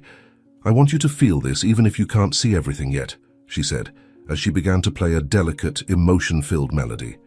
The sound filled the room, echoing softly through the walls. Ethan turned his head towards the music, closing his eyes for a moment, as if he wanted to absorb every note. "Emma, this is beautiful. It's like the notes are painting images in my mind." "I can't explain, but it makes me feel alive," he said, his voice trembling but sincere. Michael sat down beside his brother, holding his hand firmly. "Ethan, you are alive, and now you have something to fight for. This music, this feeling. This is just the beginning. No matter how long it takes, we'll be by your side every step of the way," Michael said, his voice choking with emotion. Martha entered the room at that moment, carrying a small wooden box. She placed the box on the table beside the bed and began taking out old photos of the brothers, placing them in front of Ethan. "Don Ethan, I brought something that might help you remember what you're capable of. These photos show you and Don Michael when you were children. They may not make sense now, but one day they will," she said, as she arranged the images. Ethan slowly reached out, touching one of the photos with his fingers, as if he wanted to feel its essence. He took a deep breath, trying to control the emotion that was starting to build inside him. "I can't see clearly, but I feel something when I touch this. It's like a piece of who I was, maybe. Maybe I can find that again," he said, his voice laden with a mixture of hope and melancholy. Emma continued playing the piano, and the melody seemed to grow in intensity, as if reflecting the emotion that filled the room. She looked at Ethan, her eyes shining with joy. "Ethan, every note of this music is for you. I want you to know that we're all here rooting for you. You're not alone, and you never will be again." Michael looked at Emma, feeling a deep gratitude for her presence in their lives. He turned to Ethan, holding his brother's hand again. "Ethan, Emma is right. We're a family now, and that means you'll never have to face anything alone. We're here for you every step of the way." Meanwhile, Dr. Torres was making notes on her clipboard, carefully observing every reaction from Ethan. She looked at Michael and Martha, smiling slightly. "Ethan is responding better than we expected, but we need to continue with caution. This is just the beginning, and there's still a long road ahead." Ethan blinked again, his gaze fixed ahead as if he were trying to focus on something only he could see. He frowned, concentrating intently. "There's something. It's like there's something more. I can't explain it, but it's like it's starting to make sense," he said, his voice low but full of intensity. The room was completely silent, except for the soft sound of the piano. Michael, Emma, Martha, and Dr. Torres watched Ethan closely, each holding their breath as he continued to blink, his eyes fixed on an invisible point. It was a moment filled with anticipation, the kind of moment that marked the beginning of something they all knew would change their lives forever. The tension from the earlier moment was starting to dissipate, replaced by a wave of expectation and hope. Ethan remained in bed, still blinking slowly, his gaze fixed ahead, as if trying to unravel something new. Emma continued playing the piano, the soft melody filling the room with an air of tranquility and determination.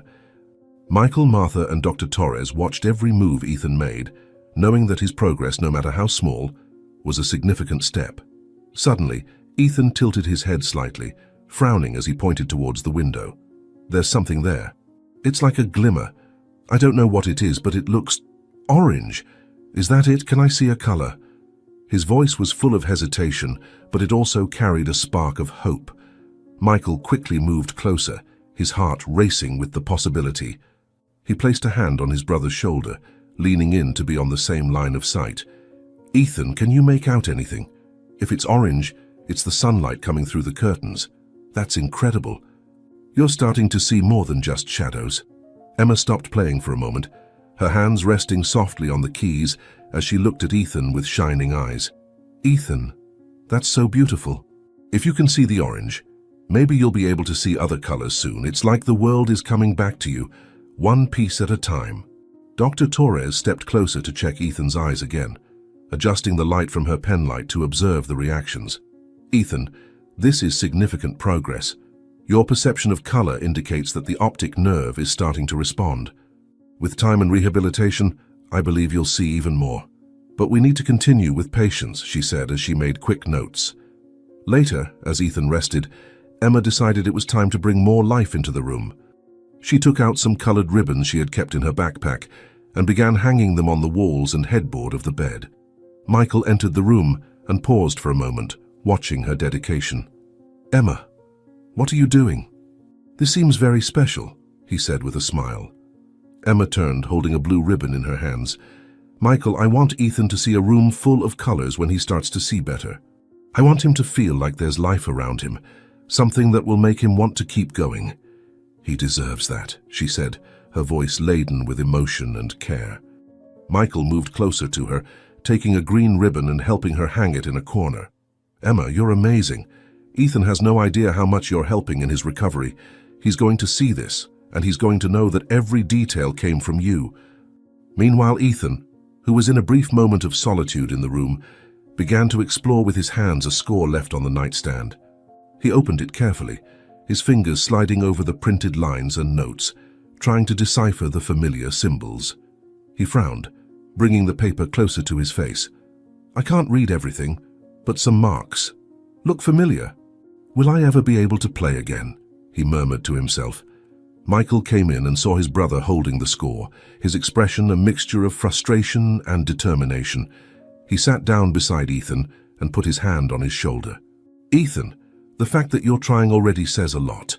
No matter how long it takes, you'll get there. The music is still in you, and that's what matters. Ethan turned his face towards Michael, a shy smile appearing on his lips. Michael, I know it's still early, but just the fact that I can see a little bit more is like I'm coming back to something I thought I had lost forever. Thank you for not giving up on me. As the afternoon turned into evening, Dr. Torres returned to the room to share the latest updates on Ethan's recovery. She sat down beside him, looking directly at him with an encouraging expression. Ethan, I want you to know that the signs are promising. Your vision will continue to improve, but we need to keep up with the exercises and maintain realistic expectations. It's a process, but I'm confident. Ethan nodded slowly, holding her words like an anchor. Dr. Torres, just being able to distinguish colors is a gift I never imagined receiving. If this is only the beginning, I'm willing to do whatever it takes to keep going, he said, his voice full of determination. Martha, who had brought a snack for Emma and Michael, sat down in the armchair beside them and looked at Ethan with a proud smile. Don Ethan, your strength inspires us all, and with this family by your side, there is nothing you cannot achieve. You're coming back, and it's a miracle for all of us. Ethan looked around the room, now decorated with Emma's colorful ribbons. He smiled, even if it was still a shy smile. Emma, this is incredible. I can't see everything clearly, but the colors, they seem to dance around me. Thank you for bringing this to me, he said, his voice filled with gratitude. Emma, sitting at the piano, began playing the music she had composed for Ethan again, but this time with more emotion, as if each note carried a piece of the progress he had made. She looked at him as she played, and her voice softly interrupted the melody. Ethan, this music will always be yours, because you taught me that even in the shadows, we can find color and light. Michael looked at Emma, then at Ethan, feeling his heart warm with the bond they had built. He placed his hand on Ethan's shoulder again, a gesture that now seemed natural between the two of them. Ethan, you're showing us that nothing is impossible, and with every step you take, we're all here cheering you on. Then Ethan lifted his head, his expression more focused than before. He blinked a few times, adjusting his eyes to the light of the room before turning to Michael. Michael, may I ask you something? I want to see the sunset in the greenhouse. I think I'm ready for that, he said, his voice steady but laden with emotion. Ethan's request filled the room with a reverent silence, everyone aware of the significance of that moment. Michael nodded, holding his brother's hand as Emma continued playing in the background, the melody becoming the perfect soundtrack for the moment of hope they all knew was to come. Ethan turned his face towards Michael, blinking several times as if trying to focus. He slowly raised his hand, bringing it closer to his brother's face. "Michael, I can see the outlines. Your face. It's not clear, but it's there. It's you." "It's real," said Ethan, his voice choked with emotion. Michael couldn't hold back the tears streaming down his face. He held Ethan's hand, squeezing it tightly. "Ethan, you have no idea what this means to me. Seeing you like this, recognizing things around you, it's all I could ever dream of. We're in this together, always." As Emma continued playing, Ethan leaned slightly back in his chair, closing his eyes for a moment before opening them again. He seemed more relaxed, more at peace than he had ever been. He looked in Emma's direction, a different glint in his gaze. "Emma, can you stop playing for a moment? I need to tell you something," said Ethan, his voice soft but full of intensity. Emma immediately stopped, turning to face him with curiosity. Ethan leaned slightly forward, beckoning her closer, and whispered something in her ear. Emma's smile faded for a moment, replaced by an expression of surprise. She looked at Ethan, trying to understand what he had just said. The silence that followed was filled with expectation, everyone in the room awaiting the next move, as if that whisper were the beginning of something that would change everything. The greenhouse room was silent after Ethan's whisper into Emma's ear. The girl stared at him, her eyes wide with surprise as she processed the words he had just spoken. Michael, sitting next to his brother, noticed the change in Emma's expression and frowned in confusion. He leaned slightly forward, as if trying to catch a hint of what had been said. The setting sun cast soft colors on the glass walls, illuminating the moment with an almost magical serenity. Emma took a step back, still holding Ethan's hand, before finally finding the courage to speak. "Michael, Ethan just asked me something. Something I never expected," she began, her voice low but full of emotion. She took a deep breath, holding back the tears that threatened to fall. "He asked to be my adoption godfather. He wants to be an official part of this." Michael stood motionless for a moment, the words hanging in the air as he tried to comprehend them. He looked at Ethan, who was sitting with a small smile on his lips, the expression serene but determined. Michael felt his chest tighten, emotions taking over him. "Ethan, you want to be her godfather. It means more than you can imagine. It's a commitment. It's saying that you'll be by her side every step of the way. Are you sure about this?" Ethan nodded slowly, turning his face towards Michael, his eyes focused like never before. "Michael, I've never been surer of anything in my entire life. Emma gave me a second chance, not just to see the world again, but to be a part of something greater. I want to be there for her, no matter what happens." Emma couldn't hold back her tears any longer and threw her arms around Ethan, hugging him tightly. "Ethan, this means so much to me. You're like an angel in my life.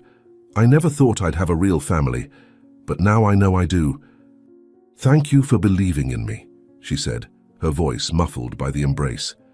Martha, who had silently entered the greenhouse, stood for a moment, watching the scene with a smile on her lips. She slowly approached, adjusting the soft lights illuminating the space. "Don, Ethan, you've finally found your place. It's not just about seeing the world again. It's about being a part of it. And I think Emma will be your greatest inspiration," she said as she organized the space. Later, as they all gathered at the hospital for a final consultation with Dr. Torres, the doctor entered with a wide smile, carrying Ethan's latest test results. She sat down in front of them, looking at Ethan with an expression of pride. "Don, Ethan, your recovery has surpassed all expectations. Your vision is returning consistently, but what impresses me the most is the change in you as a person. It's not just a physical cure, it's an emotional one," she said, handing over the reports. Ethan looked at Dr. Torres, his eyes shining with gratitude.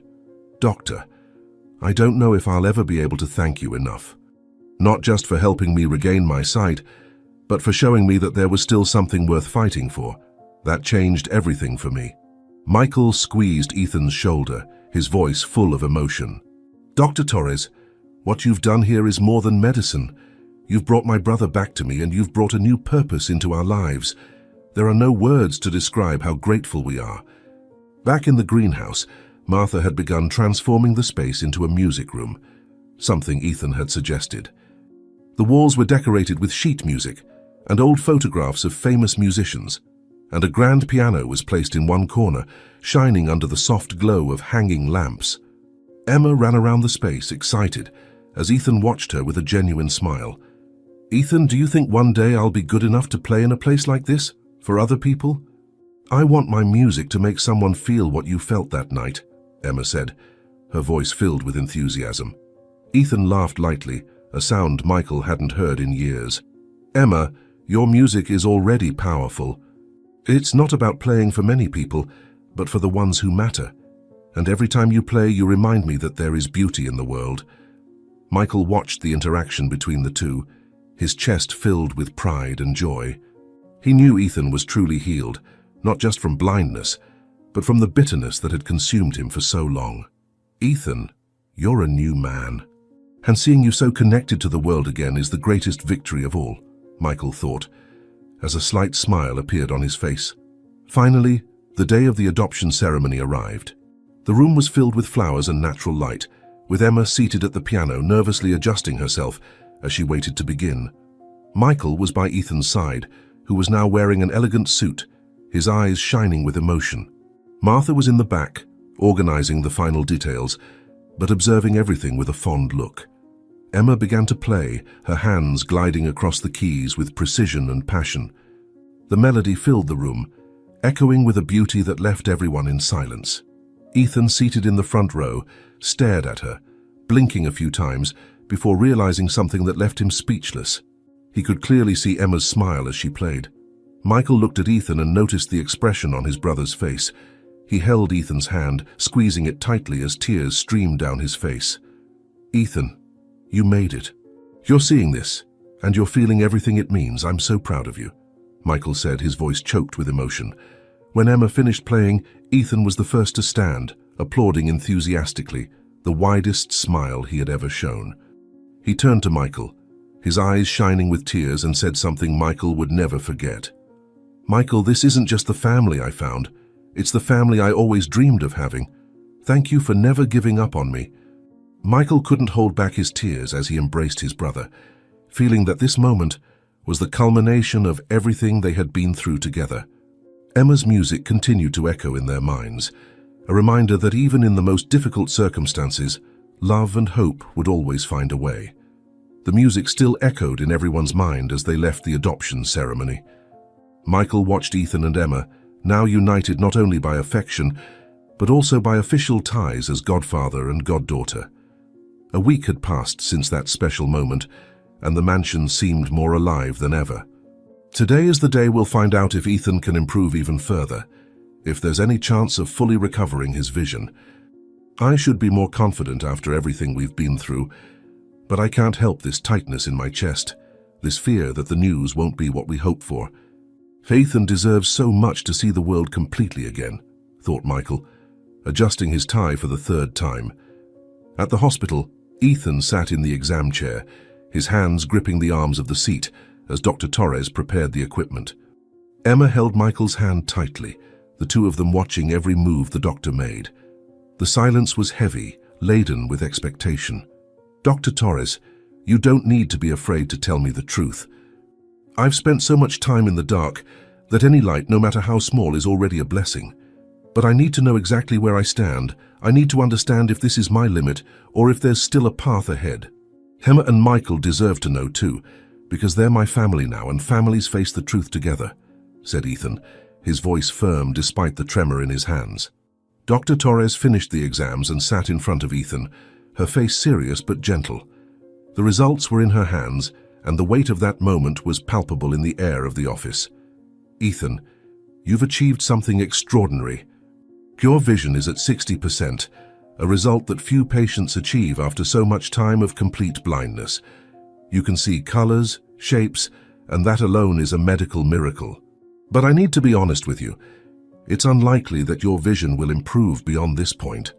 The optic nerve has given all it could, and we should celebrate this victory instead of lamenting what we can't achieve," explained Torres, maintaining eye contact with Ethan as she shared the news. Emma approached Ethan, her small hands finding his in the dark. The hospital piano, visible through the office window, seemed to call out to her. "Ethan, you taught me that music doesn't need to be perfect to touch people's hearts. It's like your vision now. It may not be complete, but it's more than enough to create something beautiful. When I play the piano, I don't think about the notes I can't reach. I think about the melody I can create with the ones I have. You showed me that, and now it's my turn to remind you," Emma said, her words laden with wisdom beyond her years. Michael watched the scene, his heart overflowing with pride and love. He approached his brother, placing a firm, comforting hand on his shoulder. "Ethan, you've already overcome every limitation the world tried to impose on you. 60% vision? That's 60% more than we had a few months ago. And look at everything you can already see. Emma's smile, the colors of the sunset, the greenhouse flowers. You're not losing 40%. You've gained a new life," Michael said, his voice thick with emotion. Back at the mansion, Martha awaited anxiously in the greenhouse, where she had prepared a surprise that would change the course of their lives. The space was transformed, new musical instruments arranged in a semicircle, scores carefully set up on stands, and small colored chairs scattered around the environment. "Don Ethan, Don Michael, Emma, come see what I've prepared. This place won't be just our private greenhouse anymore. I have a dream and I need to share it with you. Throughout all these years caring for this house, I realized it's too big to keep so much happiness just for us," Martha called out, her voice trembling with anticipation. Ethan entered the greenhouse, his eyes catching the changes even with his limited vision. The vibrant colors of the chairs were like small beacons guiding his gaze. Emma ran to the new piano, her hands gliding over the polished surface. "Martha, you turned this into a music school. It's incredible. I can see the potential. I can imagine other children here learning to play, discovering the same joy I found in music. It's like this place was meant for this all along," Emma exclaimed, her eyes sparkling with possibilities. Martha smiled, moved by Emma's reaction. She walked through the space, touching each instrument with affection. "I want to open the doors of this house to other children, especially those who, like you, Emma, need a place to belong. We can offer free music lessons to orphans, create a space where music heals other souls, like it healed our family. Don Ethan, your story with Emma inspired me to do something bigger, something that can touch other lives," Martha revealed, her words laden with purpose and hope. Ethan walked to one of the stands, where Martha had placed old family photos. Even with his limited vision, he could distinguish the smiles in the images, the memories preserved on paper. "Michael, look at these photos. I remember this day, even if I can't see all the details. It was our father's birthday, and he insisted on playing that old out-of-tune guitar. Now I can see a little of the faces, the colors. It's like regaining pieces of my story," Ethan shared, his voice thick with the emotion of memories. Michael stepped closer, picking up one of the photos. The captured moment was precious, the two brothers as children sitting at the piano in their old house. "Ethan, I remember that day like it was yesterday. You were determined to learn that difficult song, and you spent hours practicing until you got it. That determination, that strength, you never lost that. You just needed to rediscover it," Michael said, running his finger over the surface of the photograph with affection. Emma sat at the piano, her hands finding the keys with ease. The melody she began to play was different from anything they had ever heard. A perfect blend of the songs her mother used to play with new elements created by herself. "This music is for our family. It has a bit of my mother in it, because she'll always be in my heart, but it also has you. Ethan's strength, Michael's love, Martha's dedication. It's a song about new beginnings and how love can create something new from broken pieces," Emma explained as her hands danced across the keys. Martha approached the group, her eyes glistening with unshed tears. The moment was perfect for her final announcement. "I've decided I'm going to start a volunteer program at the orphanage. I want to be the bridge between the children there and this space we've created here." Gamma showed us how much potential there is in that place, how many dreams just need a chance to blossom. "Don Ethan, your journey taught me it's never too late to change a life," Martha revealed, her voice laden with determination. Ethan rose, walking over to Martha with steady steps, despite his limited vision. "Martha, you've always been more than a housekeeper to this family. You are a part of it, and now you're expanding this family to include more people who need help. I may not be able to see your face clearly, but I can see your heart perfectly," Ethan said, opening his arms to embrace her. Michael watched the scene, his heart overflowing with gratitude. The mansion, once a place of isolation and sadness, now pulsed with life and purpose. "We started this journey trying to save Ethan, but in the end, we all got saved. Emma brought us music. Ethan taught us about courage. Martha showed us the power of dedication. And now we're going to share all of that with others who need hope," Michael reflected, his voice laden with emotion. Emma played a new melody, softer and more hopeful.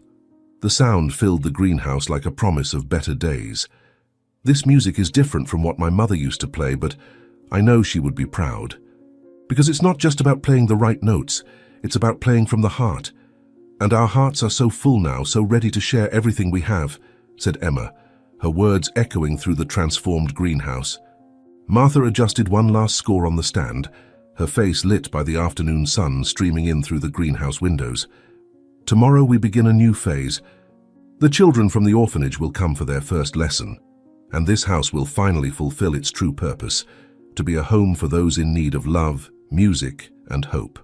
It doesn't matter if the vision is perfect or not.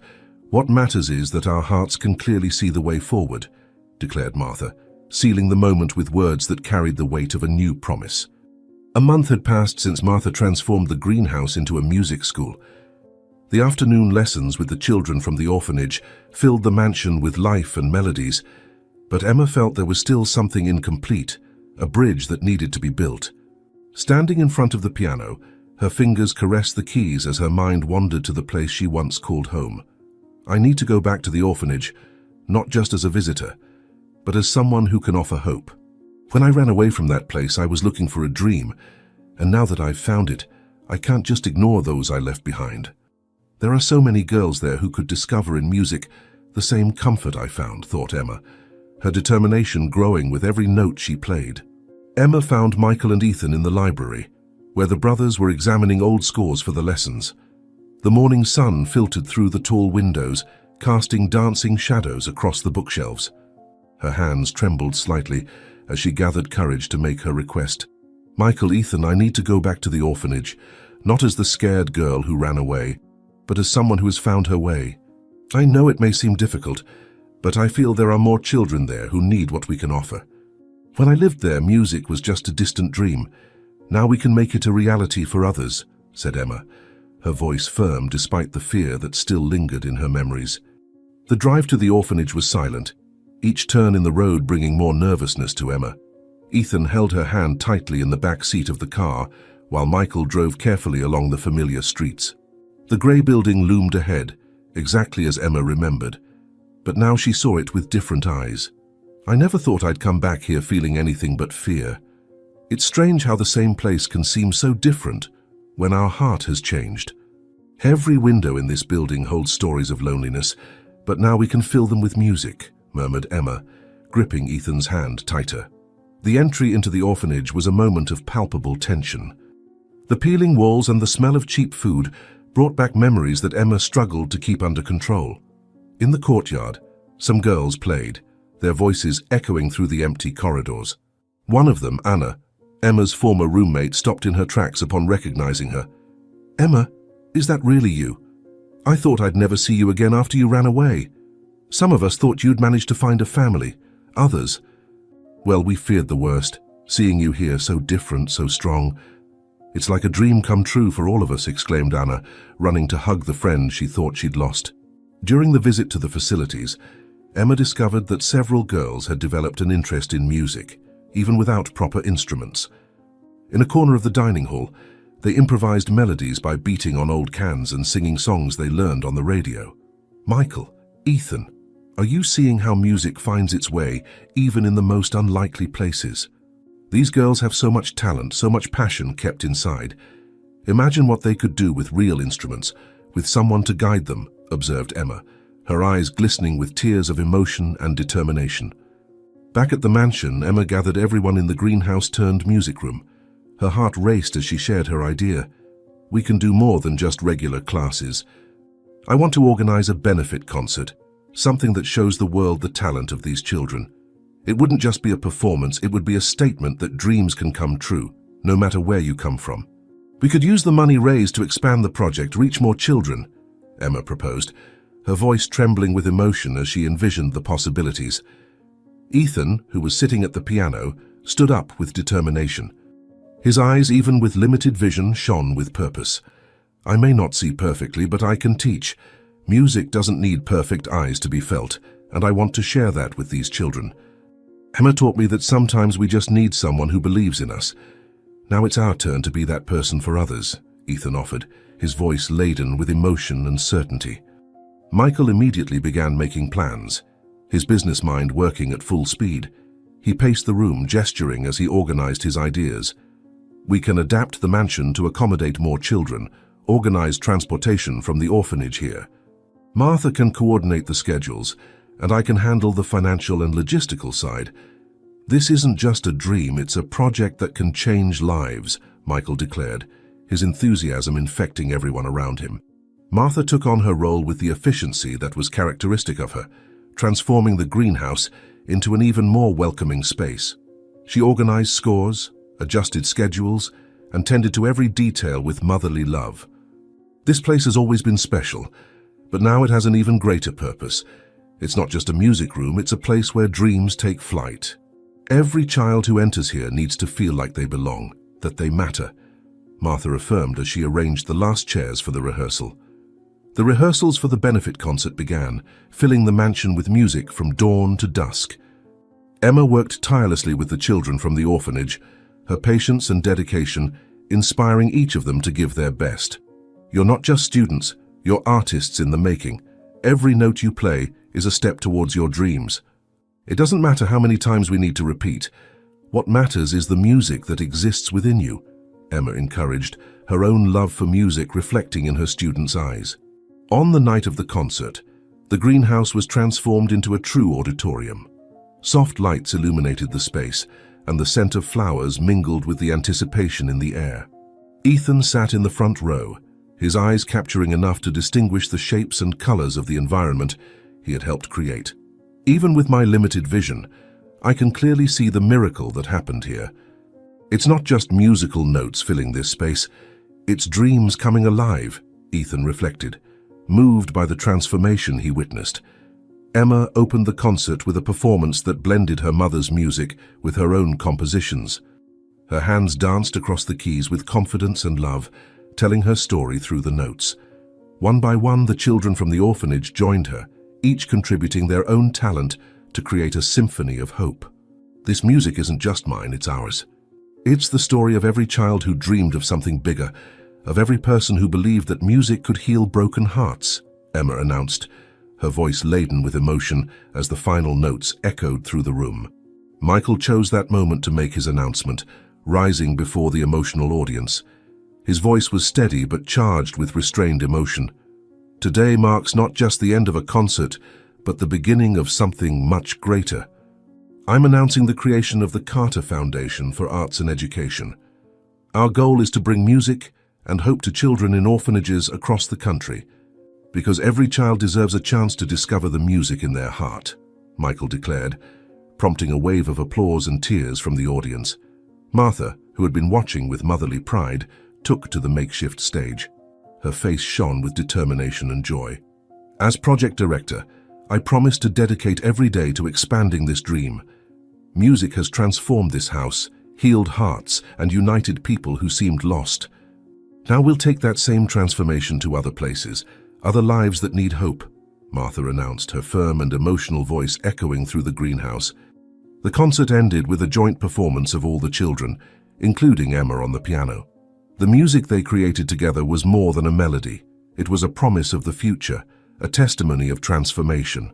Ethan, even with his limited vision, could clearly see the miracle happening before him. This is our true vision, the one that sees with the heart. It doesn't matter what we lack. It matters what we can create together.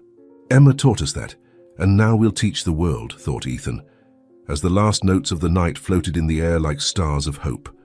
The sun was setting on the Carter mansion, But unlike the days of silence in the past, the music still echoed through the halls. Ethan was in his new classroom, organizing embossed scores he had developed himself to teach other visually impaired students. His fingers slid over the marked dots on the paper, a system that blended Braille with musical notes. Music always finds its way, no matter what our limitations are. Each student who enters through that door teaches me a new way to envision the melody, and together we are creating something that goes beyond perfect vision, reflected Ethan as he set up his classroom for the next day. In the main greenhouse, Emma was finishing a class with Mariana, one of the first students from the orphanage. The girl who could barely play a note 6 months ago was now preparing for her first solo performance. Michael watched from afar, his heart overflowing with pride at how the project had blossomed. Sometimes I think about your mother, Emma, how happy she would be to see that your music not only survived, but multiplied into so many other lives. You turned your loss into a gift for others, and that's the highest form of honoring her memory, said Michael, approaching the piano where Emma and her student were practicing. Martha passed through the door carrying new uniforms for the children's choir, her face illuminated by the satisfaction of seeing the mansion so full of life.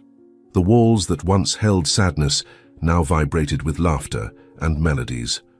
Who would have thought that the scared little girl we found in the greenhouse would change not only our lives, but the lives of so many other children? Every corner of this house now has a story of transformation to tell, thought Martha, as she hung the little uniforms, each one representing a new dream in formation, a new life touched by the music that began with a single note of hope. If this story moved you, leave your like. Your interaction is very important to keep bringing inspiring content. And stay tuned, because the next exciting story is about to appear on your screen.